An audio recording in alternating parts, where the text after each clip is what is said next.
안녕하세요. 네, 이철원 교수입니다. 네, 여러분 추운 겨울 어떻게 잘 지내고 계신지 모르겠습니다. 네, 오늘은 우리 스포츠 영웅 한 명 소개시켜 드리도록 하겠습니다. 여러분 농구하면 누가 가장 먼저 생각나십니까? 저는 농구하면은 수많은 스타들이 머릿속에 쑥 지나가는데 그 중에서도 이분 마이클 조던이 가장 먼저 생각나고 그 마이클 조던과 나이키의 이미지가 결합돼서 제 머릿속에 아주 오랫동안 남아있고, 특히 그 마이클 조던의 그 농구화는 당시에 제가 예전에 학창시절 또는 대학생 때 아주 그냥 최고의 선물이자 모든 사람이 다 갖고 있던 일종의 판텀 비슷한 그런 어떤 제품이었다고 생각이 듭니다. 네, 우리 이제 많은 사람들이 그 농구 선수에서 가장 위대한 선수가 누구냐라고 이렇게 질문을 던진 때, 지금 제가 얘기했듯이 많은 사람들은 마이클 조던 이름은 항상 들어갈 정도로 특히 마이클 조던은 농구의 황제다라는 이야기를 많이 평가받고 있습니다. 바로 그 농구의 황제, 농구하면 떠오르는 전 세계 최고의 스타, 나이키의 이미지와 결합된 농구 스타로서의 마이클 조던에 대해서 오늘은 여러분들께 소개해 드리도록 하겠습니다. 네, 마이클 조던, 이분의 그 풀네임은 마이클 제프리 조던입니다. 1963년생인데 뉴욕주의 브루클린에서 태어나셨습니다. 그의 부모는 아들을 원래 그 조용한 곳에서 키우고 싶어 해가지고 노스캐롤라이나의 소도시인 그 윌밍턴이라는 도시로 이사를 갔습니다. 그래서 사실 그 마이클 조던은 노스캐롤라이나의 이 조그만 소도시인 윌밍턴에서 고교 시절까지 성장하고 학교를 다니게 되죠. 레이니 고등학교 농구부 2학년 시절에 1군 팀에 굉장히 들어가고 싶어 했습니다. 그런데 이제 마이클 조던의 문제는 뭐였냐면은 좀 단신이라는 거죠. 키가 178cm였기 때문에 실질적으로 장신이 유리한 농구팀에서 이제 많이 좀 불이익을 받고 탈락하게 됐습니다. 당시 조던은 야구, 농구, 풋볼까지 아주 뛰어난 실력을 사실 발휘하게 되고, 농구에서는 그러다 보니까 좀 이렇게 메인적인 역할을 한다고 보이지는 않았습니다. 그래서 이제 1군에서 탈락하고 실질적으로 많은 실망을 했는데, 그러다 보니까 집에 가자마자 대성통곡을 했다는 일화가 이제 전해지고 있고요. 이와 같은 고등학교 2학년 때의 자기의 실패담이 결국은 위대한 선수를 만드는 초석이 되게 됩니다. 이후에 마이클 조던은 약 15cm 정도 자라게 되고요. 결국은 이 고등학교 농구팀의 1군에 들어가서 운동을 하게 되고, 그리고 또 이제 열심히 하다가 1981년 맥도날드 올 아메리칸 게임에서 무려 30득점을 기록하는 대기록을 세우게 되죠. 이 이후로 두각을 나타낸 마이클 조던 같은 경우는 실질적으로 노스캐롤라이나 대학의 명문 농구 대학이죠. 여기에 입학을 하게 됩니다.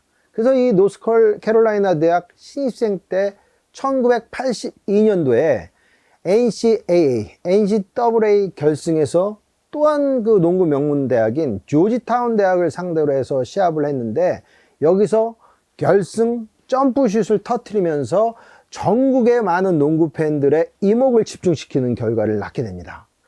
이런 그 노스캐롤라이나 대학이 미국의 내셔널 챔피언십에서 좋은 성적을 거둘 수 있는 노력을 했던 마이클 조던은 결국 1984년도에 NBA의 드래프트에 참여해서 3순위로 시카고 불스의 지명을 받게 되는 거죠.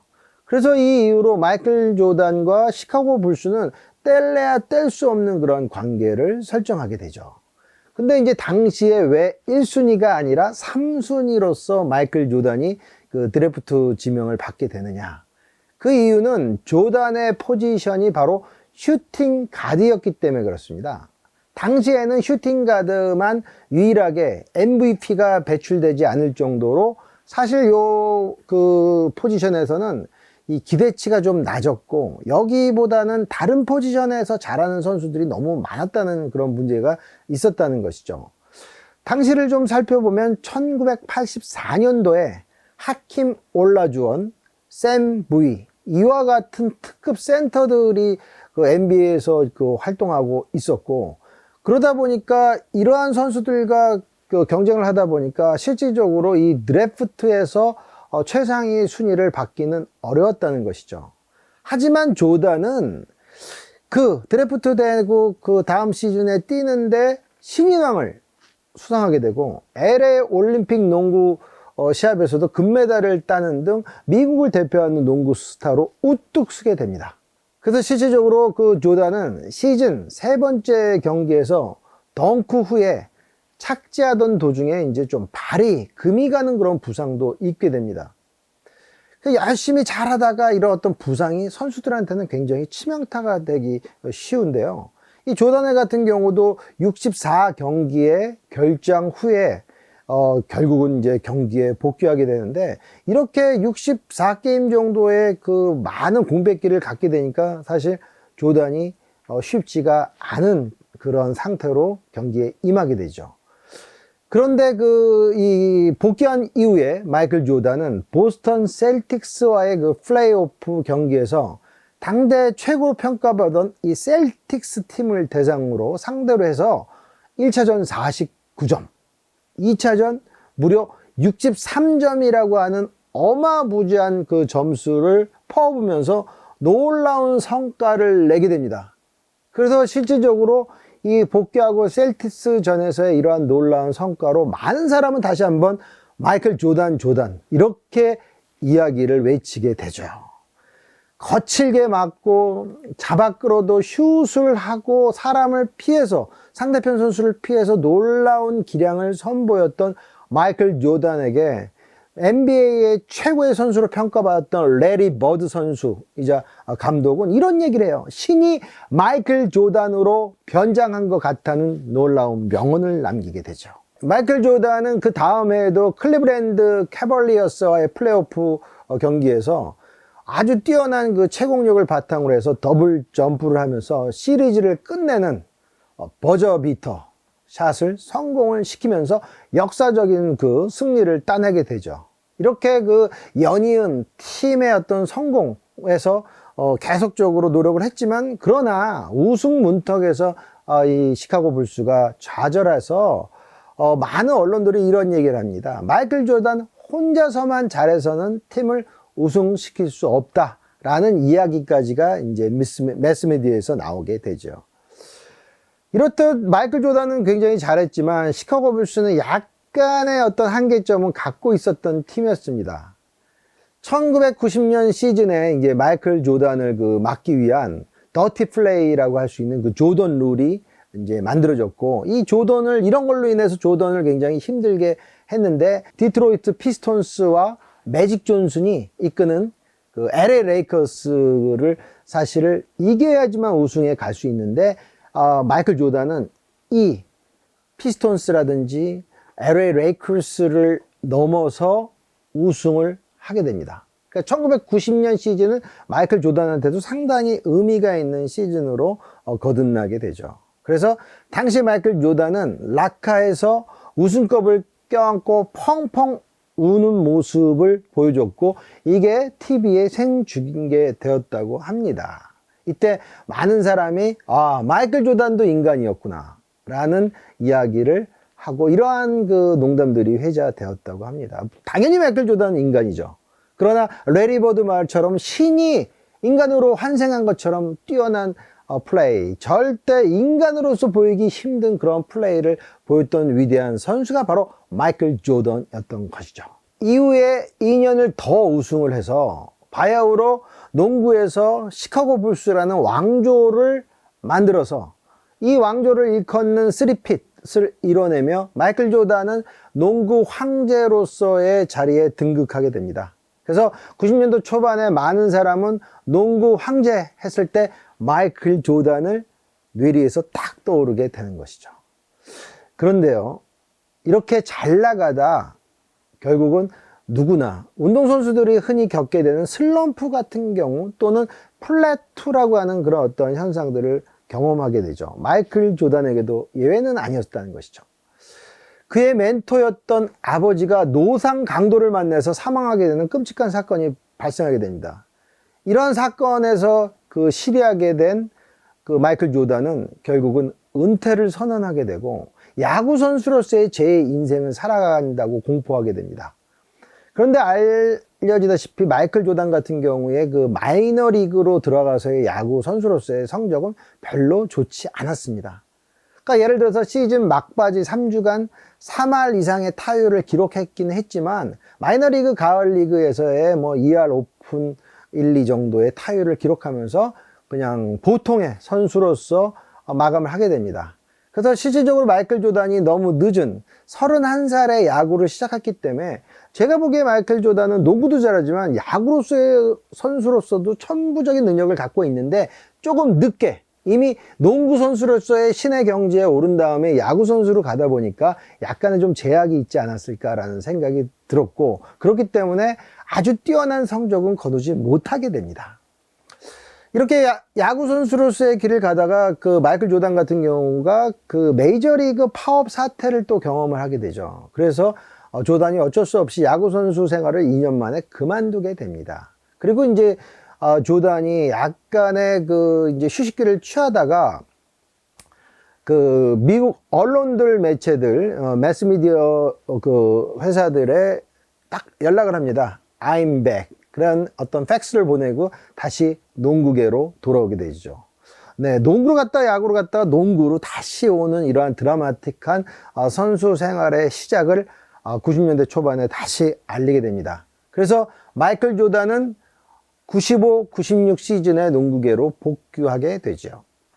그랬을 때 이게 이제 복귀한 후에 또 엄청난 또 기량을 보이게 돼요. 그래서 많은 사람들이 이렇게 생각했습니다. 과연 야구 선수로 저렇게 몇 년 뛰었던 선수였을까라고 의아할 정도로 열심히 그 농구 기량을 선보이다가 결국 이 95, 96 시즌에서 또 우승을 확정을 짓게 돼요.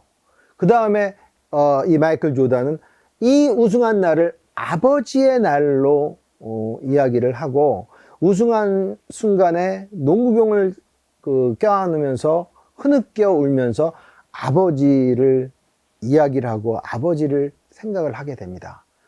그러면서 조단은 이런 이야기를 하게 되죠. 아버지께서 보고 계실 거다. 아버지께 이 우승을 바친다라는 그러한 말을 하게 됩니다. 예. 이후에 3천만 달러의 그 연봉으로 역대 최고액을 기록하며 2년 우승을 더 추가해서 시카고 불스의 제2, 제3이라고 평가할 수 있는 전성기를 이끌게 되죠. 그래서 실질적으로 그 당시에 마이클 조단이 어느 정도 또 복귀하고 잘했냐 하면은 그 일명 플루 게임이라고 그 불리워진 마이클 조단이 아주 심한 그 독감이 걸렸을 때도 불구하고 그 파이널 경기에서 무려 38득점을 하면서 팀의 우승으로 이끌어가지고 많은 사람한테 놀라움을 자아내게 됩니다. 그래서 바로 감기 걸렸음에도 불구하고 최고의 기량을 선보였던 플루 게임을 만들어내죠. 마이클 조단은 다시 한번 농구 황제라고 칭하게 되죠. 많은 사람들이 마이클 조단을 농구 황제라고 이야기를 하게 되는데요. 그래서 결국은 그 마이클 조단은 은퇴, 복귀, 그 다음에 이제 다시 또 이제 은퇴하게 이제 되는데요. 물론 그 마이클 조단 같은 경우는 농구계에서 은퇴했다고 그래도 실질적으로 워싱턴 위저스에서 위저스에 다시 복귀를 하게 되긴 하지만 이때 별다른 그 효과를 보이지 못하고 그는 실질적으로 2009년도에 NBA 명예의 전당에 헌정이 되게 됩니다. 그래서 2009년 이후로 마이클 조단은 우리가 보고 싶은 이제 NBA의 명예의 전당에 가면은 그의 흔적을 볼 수가 있는데, 지금은 그러면 무엇을 하고 있느냐? 마이클 조단은 그 샬럿 호네츠 팀을 3,120억 원에 사들여서 구단주로서의 여러 가지 그 실력을 발휘하고 있습니다.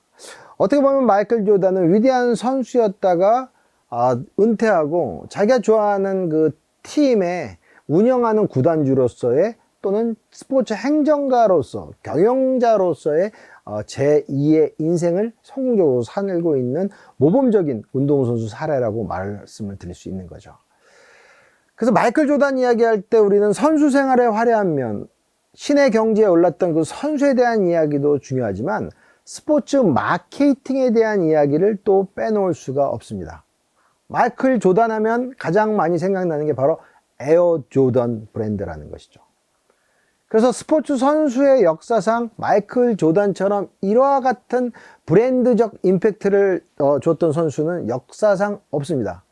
조던은 그 캐리어를 통해서 연봉 합계가 1억 달러 정도 됩니다. 우리로 말하면 약 한 1200억 원 정도가 되는데, 마이클 조던이 98년도에 은퇴했을 때 그의 자산은 무려 5억 달러 이상이 달했다고 합니다. 그 포브스지에 따르면요, 2014년 한 해 번 돈이 1억 달러라고 합니다. 그러니까 그의 스포츠 마케팅적 능력이 어느 정도 뛰어났는지 우리가 알 수 있는 것이죠. 이런 어떤 그 연장선에서 2015년 세계 억만장자 리스트에 운동선수로 처음으로 마이클 조던은 이름을 올리게 됩니다. 2018년 기준으로 본다면은 16.5억 달러의 자산을 가진 것으로 추정되고 있으니, 마이클 조던은 은퇴하고 나서도 스포츠 마케팅을 통해서 엄청난 부를 거머쥔 놀라운 스포츠 경영자로서 거듭나게 된다는 것이죠. 그래서 마이클 조던의 우리가 성공 사례를 보면, 선수로서도 성공했지만 더 중요한 것은 선수 이후의 삶에서 또 성공적인 인생을 살았다는 것이죠. 네, 오늘 마이클 조던에 대해서 여러분들께 좀 소개시켜 드렸습니다. 마이클 조던은 농구뿐만 아니라 스포츠 전 영역에 있어서도 입지적인 스포츠 스타라고 평가할 수 있고요. 특히 마이클 조던의 경우는 스포츠를 통한 어떤 부의 창출에 있어서 많은 스포츠 선수의 롤 모델이 되는 위대한 선수이자 경영주라고 할 수가 있습니다. 여러분들 그 겨울에 요즘 유튜브 보면 마이클 조던 경기 예전에 찍었던 것이 많이 있는데요. 여러분 겨울에 여러 가지로 춥고 밖에 나가기 힘드시다면 유튜브를 통해서 마이클 조던의 옛날 경기들, 그다음 시카고 불스의 농구 최고의 왕조를 이끌었을 때 황제 위엄을 한번 느껴보시는 건 어떤지요. 네, 오늘 여러분들 마이클 조던을 통해서 선수로서, 그 다음에 스포츠 마케팅을 통한 스포츠 경영주로서의 성공 사례를 여러분들께 말씀을 드렸고요. 우리가 마이클 조던 하는데 마이클 조던이 왜 뛰어난지에 대해서 여러분들이 한 번 정도 이렇게 생각해 보실 수 있는 좋은 시간 되셨기 바랍니다. 네, 여러분은 여러분들 삶의 별입니다. 네, 고맙습니다.